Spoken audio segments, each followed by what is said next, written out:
मंदाकिनी वर्णनम 10वां पाठ के इस वीडियो में आपका स्वागत है। आपने अब तक 1 से 9 पाठ तक के संपूर्ण पाठ का अनुवाद, प्रश्नोत्तर और वस्तुनिष्ठ को एक प्लेटफॉर्म पर देख लिया। इस 10वें पाठ के वीडियो में भी आपका पुनः स्वागत है। आप सब्सक्राइब कर अपने मित्रों को ज़्यादा से ज़्यादा शेयर करें। मंदाकिनी वर्णनम पाठ वाल्मीकि रामायण के अयोध्या कांड के 95वें सर्ग से संकलित है।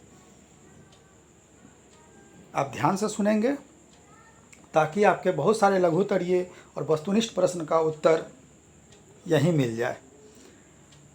वनवास प्रसंग में जब राम वन की ओर जा रहे थे, राम, सीता और लक्ष्मण के साथ चित्रकूट को प्राप्त होते हैं। यह चित्रकूट अभी उत्तर प्रदेश में स्थित है। वहाँ स्थित मंदाकिनी नदी का वर्णन करते हुए सीता को राम ने संबोधित किया है, क्योंकि राम ने इस पूरे पाठ में सीता के लिए विभिन्न संबोधनवाचक शब्दों का प्रयोग किया है, जिसमें प्रिया शब्द अत्यंत प्रसिद्ध है। यह नदी अर्थात मंदाकिनी नदी प्राकृतिक उपादानों से सुशोभित है और मन को आकर्षित करती है। इसका वर्णन कालिदास ने रघुवंश महाकाव्य में भी किया है। यह रघुवंश महाकाव्य जो कालिदास रचित बहुत ही प्रसिद्ध महाकाव्य है, इसके 13वें सर्ग में यह लिखा गया है। अनुष्टुप छंद में महर्षि वाल्मीकि ने, याद रखेंगे, अनुष्टुप छंद में महर्षि वाल्मीकि ने मंदाकिनी का वर्णन, प्रकृति का यथार्थ चित्रण किया है। मंदाकिनी नदी का वर्णन करते समय प्रकृति के जो वास्तविक स्वरूप होते हैं, उस वास्तविक स्वरूप का चित्रण इन्होंने इस पाठ में किया है। इसका प्रथम श्लोक है, विचित्र पुलिनांग रम्यांग हंससार ससेवितां कुसुमैः उप संपन्नां पश्य मंदाकिनीं नदीं। राम अपनी पत्नी सीता को संबोधित करते हुए कहते हैं कि हे सीते, विचित्र अनेक प्रकार के तटों से युक्त, हंसों के द्वारा सेवित विभिन्न प्रकार के फूलों की खूबसूरती से संपन्न इस मंदाकिनी नदी को देखो। आप बुक को अपने पास खोल के रख लें, अन्यथा स्क्रीन का भी यूज कर सकते हैं। नाना विधे तीर रुहैर्वृतां पुष्प फल द्रुमैः राजन्ति राजराजस्य नलिनीम इव सर्वतः। दूसरे श्लोक में राम सीता से कहते हैं, विभिन्न प्रकार के तटों से संपन्न, पुष्प, फल और पेड़ों से युक्त यह मंदाकिनी नदी प्रसिद्ध राज के तालाब में उगने वाले सुंदरताओं से युक्त कमल की तरह चारों ओर से सुशोभित हो रहा है। मृगयूथ निपितानि कलु संभांसि सांप्रतम तीर्थानि रमणीयानि रतिं संजयंती में। पुनः राम अपनी पत्नी सीता को वनवास गमन के समय जब वह चित्रकूट के पास पहुँचे थे, मंदाकिनी नदी के पास, तो वह कहते हैं कि हे सीते, पशु समूह द्वारा पिए गए और पशुओं के जल में पैर डालने से जो किनारे पर उनके मिट्टी से नदी में गंदगी बहने लगती है, उससे युक्त यह तीर्थ, जहाँ ऋषि लोग आकर तपस्या करते हैं मेरे मन को अत्यंत आकर्षित कर रहा है। आप समझ गए होंगे।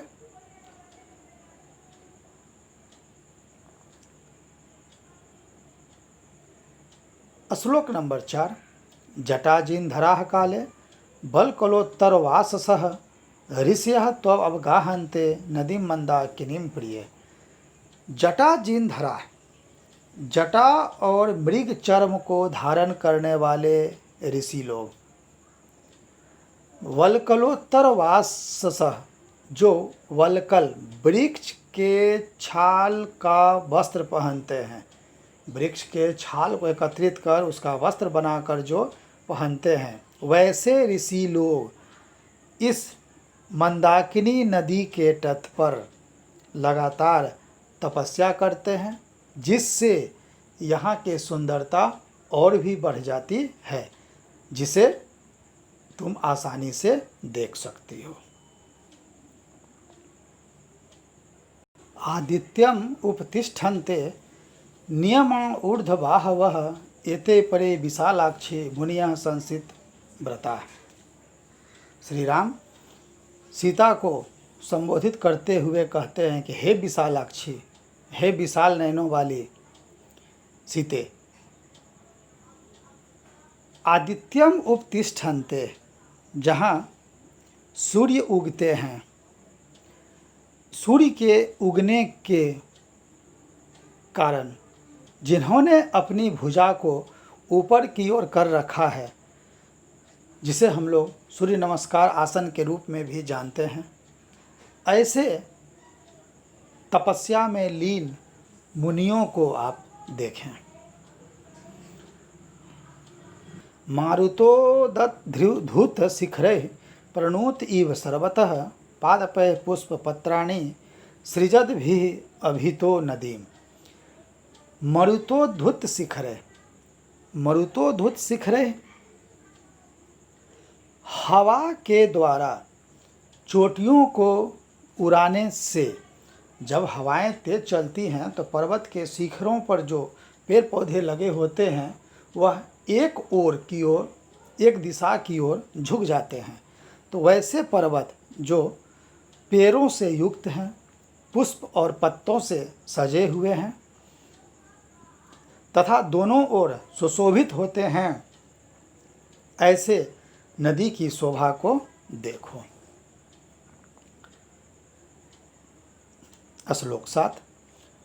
क्वचित मणि निकासोदां क्वचित पुलीन शालिनीं क्वचित सिद्ध जनाकिरणा पश्य मंदाकिनीं नदीं।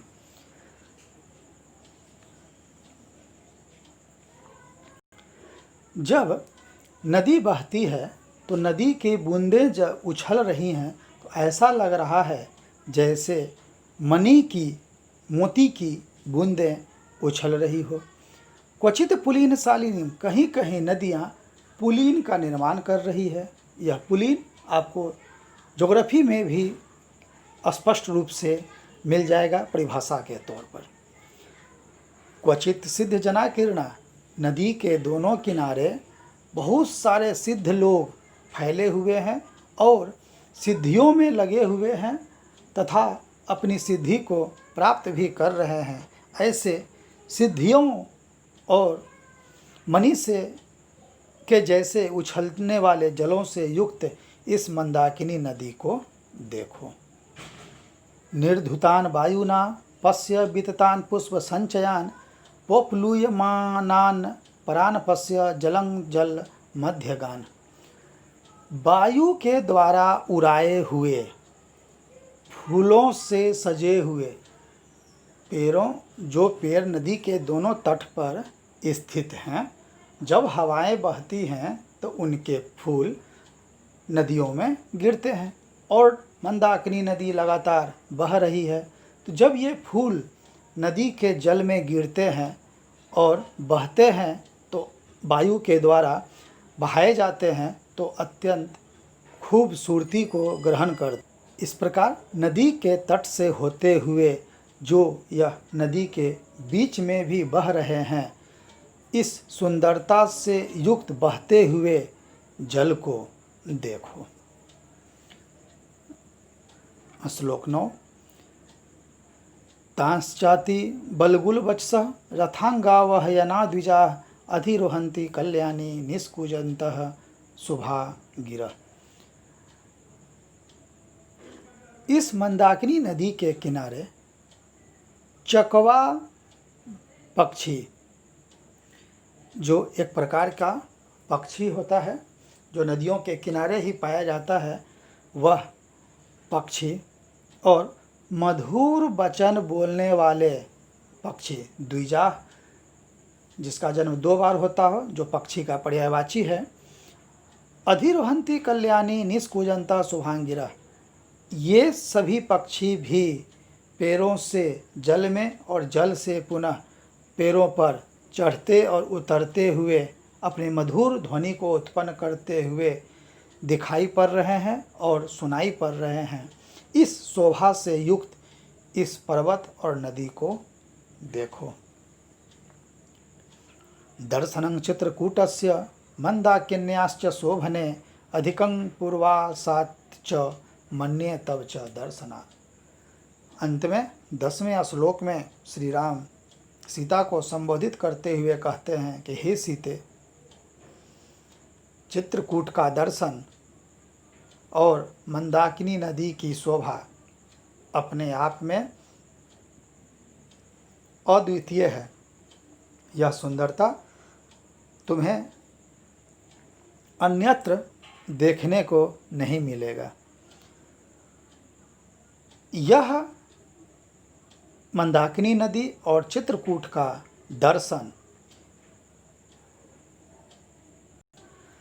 इंद्रलोक के सौंदर्य को देखने से भी ज़्यादा सुंदर है और पुण्यदायक है, जिसके दर्शन मात्र से जीवन के सभी क्लेश स्वतः समाप्त हो जाते हैं। आपने 10वां श्लोक का अर्थ देख लिया। आपको कोई समस्या हो आप कमेंट में लिखें, सब्सक्राइब कर लें और मित्रों को शेयर करें ताकि आपको इसके ऑब्जेक्टिव्स भी समय पर उपलब्ध हो सकें। धन्यवाद।